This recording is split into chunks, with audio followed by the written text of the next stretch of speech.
Hello my friends, thank you very much for joining me, or should I say bonjour, because I'm here in France, I'm in Brittany, travelling around with my wife. I'm going to be doing this the whole of July, and as you can see, I brought my stuff with me, because I just can't stay away for too long. I know you feel me, it's very hard to separate from your true love, and your guitar, should say, for any period of time. So, got my guitar with me, and I was out jamming in the garden today on a little bench, and I started thinking about, playing that whole vision of playing in the front porch. You see in America where people, they're out playing blues with a vest on and a hat and a straw and a whiskey, and they're playing some blues, and it just sounds great. It sounds lovely. They're just riffing. And I had this whole thing in mind. Now, I've never done that. I don't have a front porch in Scotland. There's really no need for a porch unless, you catch the 3 days of summer.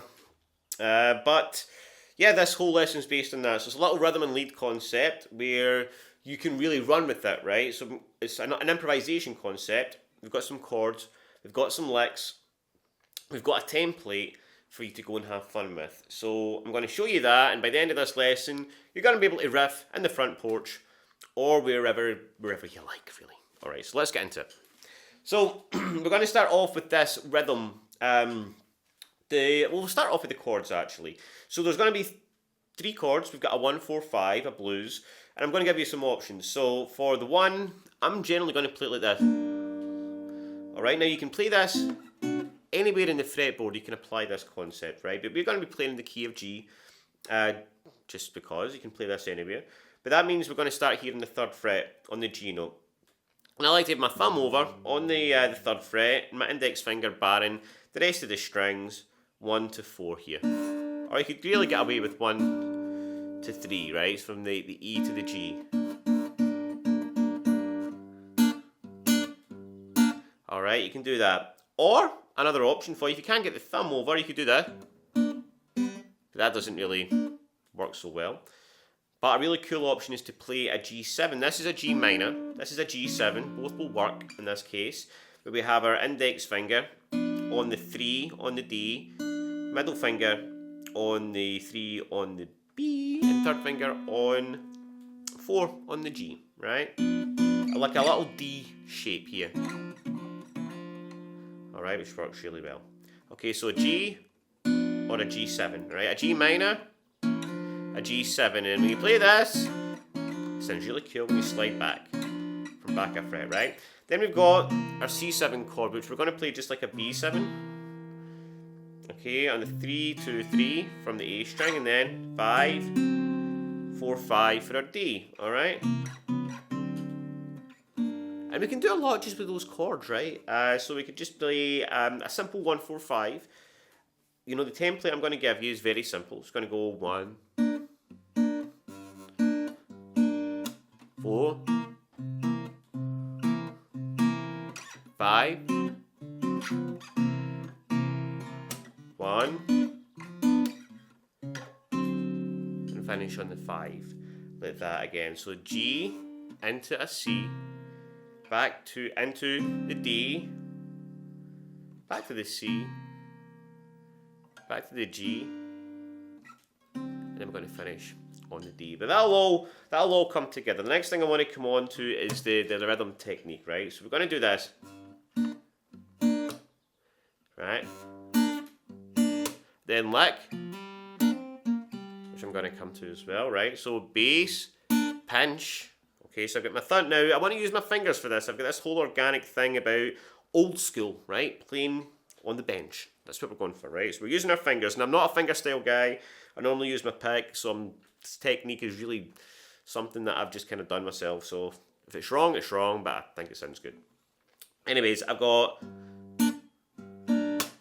thumb, pinch, slap. Like that. Thumb, pinch, slap. And basically we get our thumb in the bass, 3rd and middle finger on the G and B, pinch that, thumb, pinch, slap. So let's go through every chord that we would do that with, right? So with the G, I'd do it like that, right? If I playing the G like this, with the little D triad shape.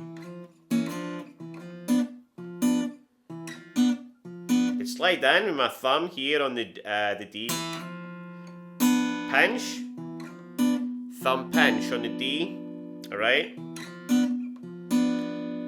Just the same thing, said I've got my thumb on the D string, slap like that. And the C chord, the same thing, like that.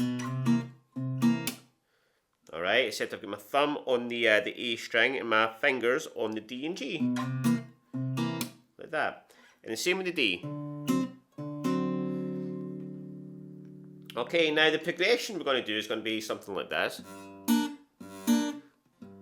Alright, so we got a G, time for a lick, and then a C, time for a lick, and then a D. Alright, but the D is just going to climb into the C, so there's a little half bar there, right? I'm going to go thumb, pinch, thumb, pinch again. And then I'm just going to get that, I'm going to move that chord a semitone, just a fret down. Right, just a little passing chord, a little blues thing. Into the C, thumb pinch, then pinch all the strings together like that. Now, bear in mind, guys, this is a template, right, for you to work around and do your own thing with, right? So you don't need to get it exactly as I'm doing, okay? Then I'm going to play a lick, dum, dum, dum, dum, and then climb in to the D. So we have our rhythm, we have our chords, now we just need to get some licks in there, and we're going to do that by using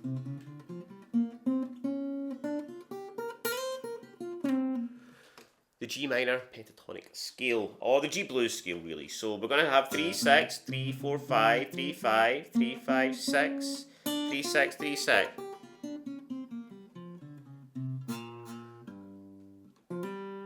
Alright, now we can also use the extension of that into shape 2. So when we come to 5, we go 6, 7, 8, 6, 8, 6, 8. Get that blue note in there as well, 9. And the other notes we're going to use, alright? And then we're just going to fire in some licks. So let's do 3 licks, and you can use them as a template to kind of create your own thing as well, just to practice with, and then you can start coming up with your own stuff. So let's take a really classic. 5 to 7, 6, back from 75 on the G, then 5, 3 on the D as well.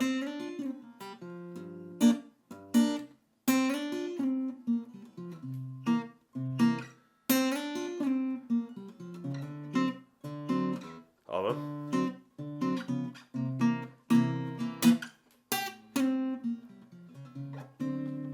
Alright, so that'll all come together in a second, right? But you just practice that lick with each chord like that.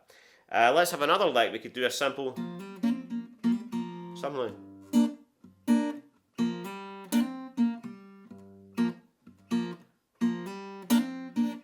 Alright, so just I'm using my 2 fingers here to get the D and G together. Right, and then I'm hammering on the D from 3 to 5. Then I'm getting the G and the B with my fingers. Open again, or back to here. I've just got my finger here barring these notes here. Then back to 5. This is a cool little technique that I do, and I don't know if this is a cool thing, but I'm always using my 2 fingers here. And sometimes there's nothing going on in one string, but you still get a kind of like a more depth to the note, so I don't know, just sounds kind of cool. Anyways, we've got this.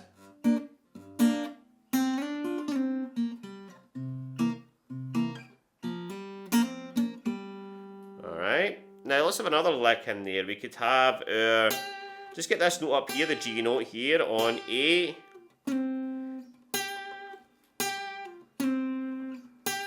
And then slide back from 7 to 5. 3, 5, 3. And the thing that makes like sound cooler, sometimes you're like, why does mine not sound like that? It's normally because of dynamics. You're not always getting all the same, you know, whatever accent on things, you know. sometimes it's nice just to play things quiet. So anyways, we've got, yeah, let's just throw those licks together. So we've got this.